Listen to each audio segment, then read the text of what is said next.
Acorde às 5 da manhã, leia 50 livros por ano, tenha múltiplas fontes de renda, trabalhe enquanto os outros dormem.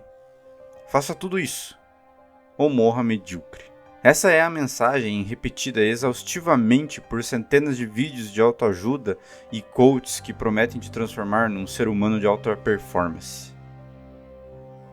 Mas e se eu te dissesse que tudo isso está te adoecendo?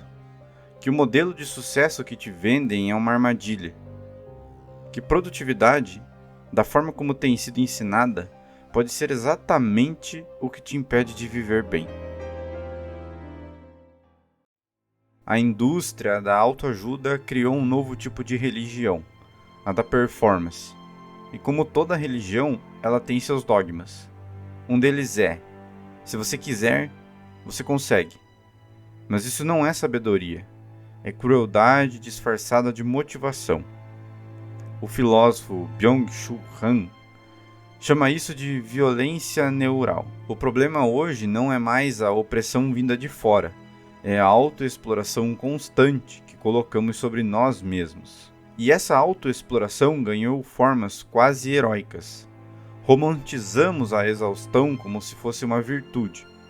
Repetimos frases como "trabalhe enquanto eles dormem", como se dormir fosse fraqueza, como se descansar fosse fracassar. A produtividade virou um símbolo de status. Não importa se você está absorvendo o que lê. O importante é dizer que leu 50 livros no ano. E se você não fez isso, é porque você está ficando para trás. A lógica é sempre a mesma. Compare-se, sinta-se insuficiente e produza mais. E no fundo disso tudo, esta é a lógica capitalista. Transformar até o nosso tempo de lazer em um investimento. Nosso corpo em uma máquina de entrega e nossa vida em uma linha de produção. A senhora trabalha quantos dias por semana? Semana inteira, direto. Direto? Segunda a sábado. E o domingo, não é bom? Domingo é bom num ponto e no outro não é. Por que não? Porque de domingo tem roupa para lavar, tem casa para limpar, tem tudo que fazer. A gente cansa mais do que na roça. O que a senhora espera da vida? Eu vou falar do Rio, eu não sei, não estou esperando mais nada não, porque já lutei tanto até agora e não possuí nada. O que a senhora sente quando a senhora pensa nisso? Tem um desgosto da vida, né? Mas o que vai fazer agora não adianta mais nada, né? Infelizmente, querendo ou não, nem todos têm as mesmas 24 horas. Nem todos estão em pé de igualdade. Muitas pessoas têm vantagens e muitas pessoas têm desvantagens. É injusto falar que quem não consegue ou não conseguiu é preguiçoso. A realidade é que muitos de nós temos muito mais desvantagens e muito mais variáveis nos atrapalhando para ser bem-sucedido do que nos ajudando. Mas isso tudo leva a uma questão: o que é ser bem-sucedido?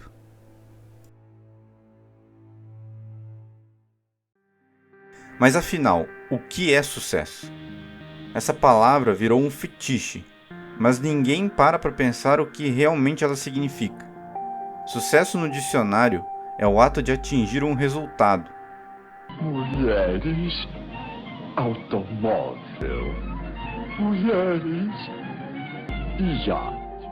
Mas a cultura coach trocou isso por outra coisa, outra definição: acumular dinheiro, status e produtividade máxima.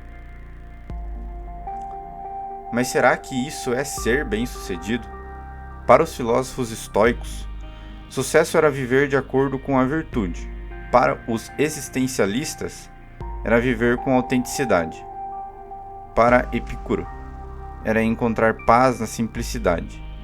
E para Jesus de Nazaré, sucesso era amar o próximo.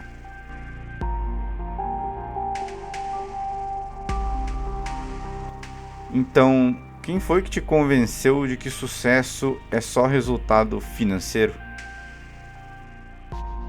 Mas a verdade é que essa ideia de sucesso como algo vendável e performático não é nova. Na Grécia Antiga, os sofistas já faziam isso. Eram professores que ensinavam técnicas de persuasão, não para buscar a verdade, mas para vencer debates. Para eles, o importante não era o que é justo, mas o que parece convincente. Hoje, muitos coaches modernos funcionam como os sofistas contemporâneos. Não vendem sabedoria, mas técnicas para parecer sábio. Não ensinam a viver bem, mas a parecer bem-sucedido. Como dizia Sócrates, o perigo dos sofistas está em substituir a busca pela verdade por uma performance vazia. Algo que continua atual quando se troca o sentido da vida pela estética do sucesso.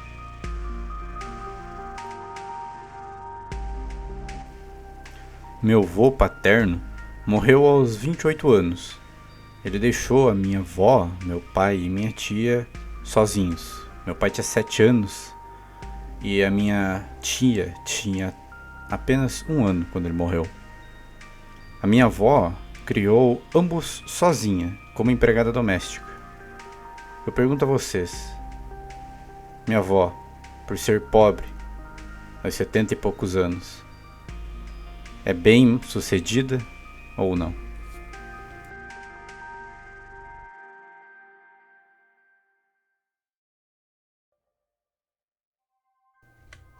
Estudos da American Physiological Association e da universidade, como a Yale e Stanford, já mostraram que o excesso de metas e a obsessão por performance estão ligados ao aumento de burnout, crises de identidade e depressão. O cérebro humano precisa de pausas, de ócio, de respiro, mas a cultura coach trata o descanso como fracasso. É como se o valor de alguém estivesse no quanto ele aguenta sofrer. Mas produtividade não deveria ser uma prova de resistência ao cansaço. Deveria ser um meio de criar com sentido. A ciência mostra o contrário do que os gurus ensinam. Descanso não é luxo. Descanso é ferramenta de saúde, de criatividade e até de produtividade real. É claro que eu não estou falando para você ficar sentado sem fazer nada o dia inteiro. Trabalhar é importante. E é importante que você tenha metas e você queira melhorar. Melhorar a si próprio, ou às vezes a sua casa, ou quem sabe ajudar o seu filho, seu pai, sua mãe. É importante sim que você tenha metas e tudo mais. Mas assim como tudo na vida, você precisa entender que existe um equilíbrio.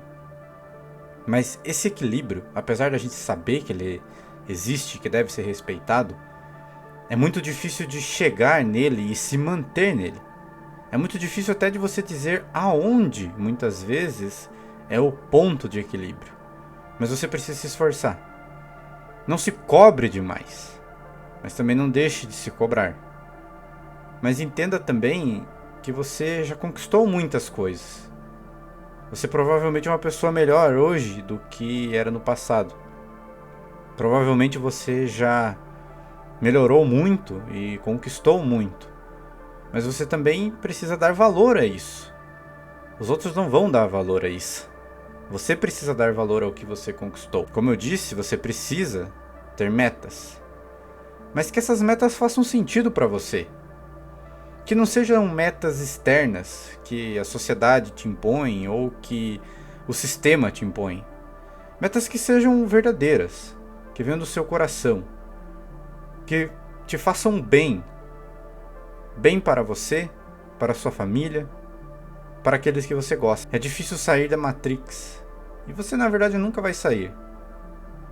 Mas a gente tem que tentar, é o que nos resta. E quando você se cobra para ser aquilo que a sociedade quer que as pessoas sejam, ou para aquilo que a sociedade diz ser o que você deve almejar, você só está sendo o rebanho. A maior parte das pessoas, quando fala em ser produtivo, na verdade está falando em enriquecer.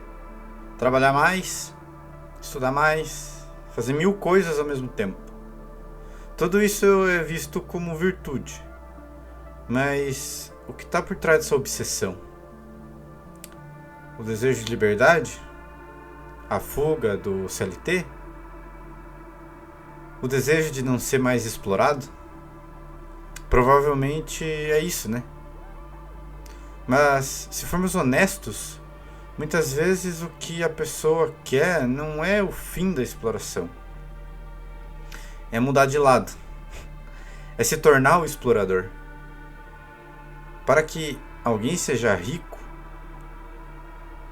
alguém precisa ser pobre. Talvez o verdadeiro sucesso seja esse: ter coragem de não viver como te mandam.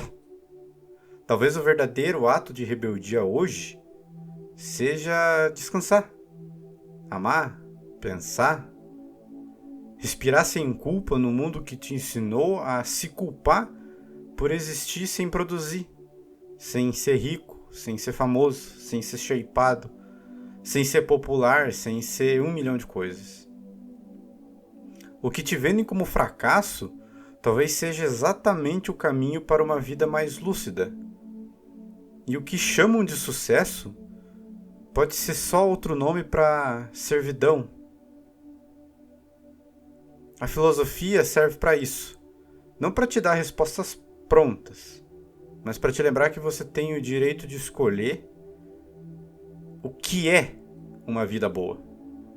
E que uma vida boa talvez não seja a mais produtiva, a que consideram mais significativa.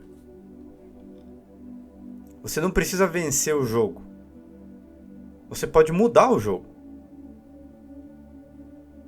Você ainda pode buscar metas, mas que sejam suas, que façam sentido, que te façam melhor, não mais ansioso.